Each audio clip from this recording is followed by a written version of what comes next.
So have you ever heard this story, or I should say, how many times have you heard this story of the Gerasene demoniac? Huh? You remember it? Like, what do you remember of this story? The pigs, yeah. This is a story about a man who has suffered so long with debilitating afflictions. The afflictions were so bad that his community has put him out and chained him up like a criminal or an animal. Right? And this man was healed by Jesus and then wanted to follow him. And what did Jesus say to the man? What did he say? Go home, right? Return to your home and declare how much God has done for you. But that isn't the part we remember. What do we remember? The pigs, right? The pig. Everybody wants to fuss about these poor pigs, right? These poor pigs who got the demons into them. And you know what? We're all animal lovers. And hey, I love pigs as much as the next guy, right? Especially bacon. Yeah. Who doesn't love bacon? Yeah. I love pigs, but this story is not about the pigs. The pigs are just there. This story is about the man. A person who had a legion of demons, it says, and his restoration to wholeness, and his response to what Jesus did. And if we're not careful, we miss the whole point of the story if we just focus on the pigs. So let's forget about the pigs for a minute, and let's focus on the man, okay? All right. Now, the text does not say how long the man has been possessed. Maybe it happened when he was an adult. Maybe it happened when he was a teenager. Although, have you ever had teenagers?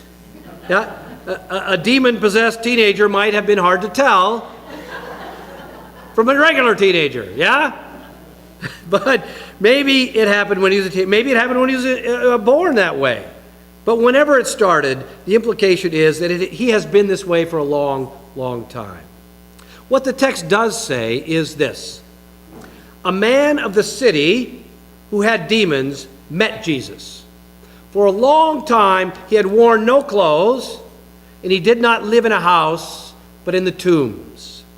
So apparently, this guy rips his clothes off whenever he can, and he's so disruptive that he's no longer able to live among other people. They had tried with him. They tried to heal him. They tried to help him, but he would not be healed, and they then could not be safe, right? And so they did what most communities would do. What? They put him out, yeah? They cast him off. They exiled him to the only place where he can live that doesn't disturb anybody, the cemetery, among the dead, where apparently clothes are optional, yeah?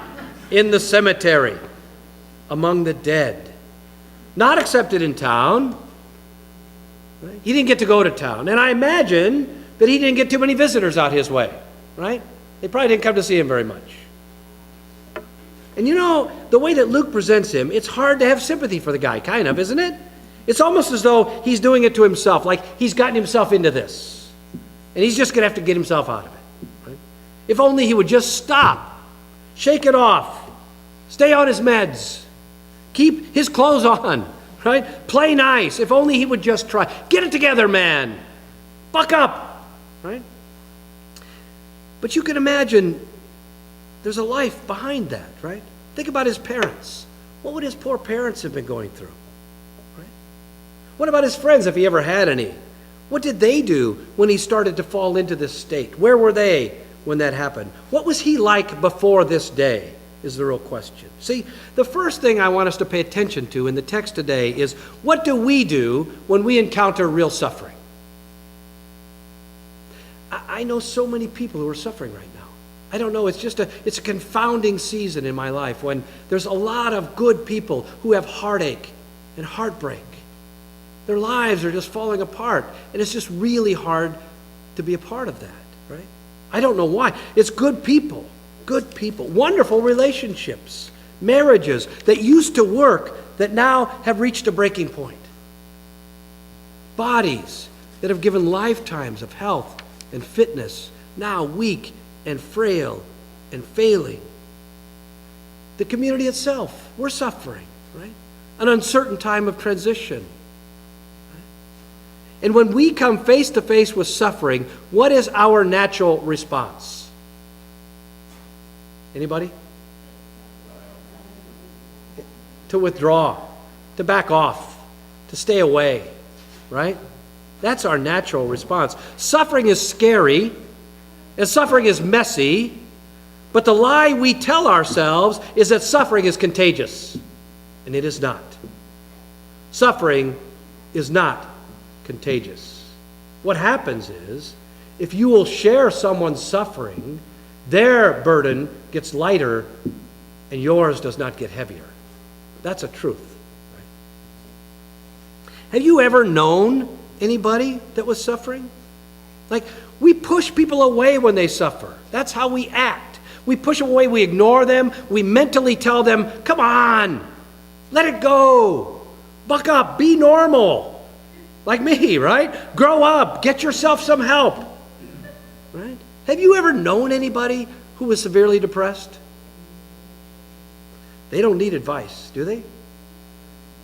They need acts of kindness.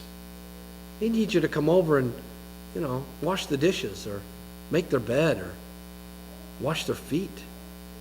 They just need to know that they can get through one day and that maybe tomorrow the sun might shine a little brighter. They don't need advice. Get better. Seek help. They don't need that. Right?